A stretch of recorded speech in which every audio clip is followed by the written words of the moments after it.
Hello everybody, it's Birdie again from My Favorite Quilt Store. We're here with some more tips. I am piecing some blocks right now, and I always like to do that. I do it where you can it's called chain stitching. You just do it all together. And I always start with a little lead, and some older sewing machines, sometimes when you start sewing, your thread gets all caught down and below, and you get like this little bird's nest or whatever you want to call it.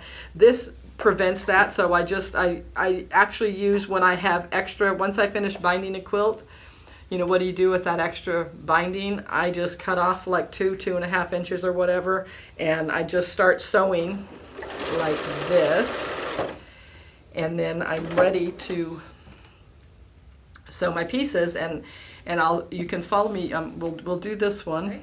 So I'm ready to sew, and I pin, like, even this small, it's only 2 3/4. I put pins in. People think that's crazy, and I actually sew over my pins, but I'm not one of those that zoom fast. I go slow, and most modern day machines, they're built and they have the technology to know that if you come and you hit a pin, it's gonna like bounce off that. So, but don't think you can run over your pins and go, 50 miles an hour. So I always just take it slow. So, but so I have a pin here because I've got a seam underneath there. Okay. And the other thing I like having a pin, it helps me. It helps me guide my fabric to make sure I stay true to my 1/4 inch seam. So there's benefits, but you do what you feel more comfortable with. Okay. And a lot of times I'll just take my pin out after I've sewn it. So instead of cutting my thread there, I'm just gonna do my next piece. And again, I'm gonna stick it under the presser foot. And I leave about anywhere from 1/4 inch to 3/8 of an inch. And again, I can remove this. And you just keep doing this, and you get along. And all it is you just give it a little clip right in the middle. And by doing that, I don't know if you can see this, by sewing in between there, your threads are like wrapped around each other. So when you go to press these, and you're going to be handling these a lot when you pin these to the next section in your quilt, you don't have the problem with your seam starting to come unsewn. And that can be, like on this one, I've got a longer lead. But again, it's not going to come apart, and that's. I don't know if you've ever had that problem when you go to piece, especially on the edges of your quilt. Sometimes your quilter doesn't like it when your seams start to come apart on the edge, and this is a way to prevent that. Plus, in my opinion, you're saving a little bit of thread, because every time you pull that out and cut it, you're wasting a good 2 to 3 inches of thread. This saves you thread. And again, once I get done sewing all of my pieces, then again, I take my lead back here, put it under my needle, and I can trim it off. Okay. Right here? Okay. And I cut it close to my lead, not my fabric, so I've got that little bit of extra thread. And you can just sew all of these. I've got this whole pile here that I need to sew. I could just keep going and keep going and keep going. And it just makes things a little bit easier and a way for you to stay organized. The other thing that I wanted to talk to you about is your stitch length. Most machines today, you're able to press a button and adjust it, but if you've got an older machine, you've got to figure out a way to do that. And most machines, when you turn your machine on, and it always defaults to a regular straight stitch. Most machines default to 2.4 or 2.5. And that's just a little too far apart for quilting needs and stuff. A lot of people say they start at 2.0. 2.0 is a little tight for me, because if I make a mistake, and that happens every now and again, it makes ripping that seam out more difficult. So I just start at 2.10.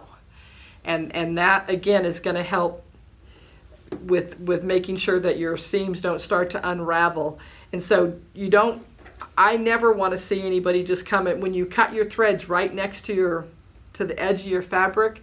That's going to allow for that seam to start coming apart. And if you have this little bit of a tail, And if you keep it right at 1/4 of an inch, that's all going to be covered in your seam allowance when you're done with everything.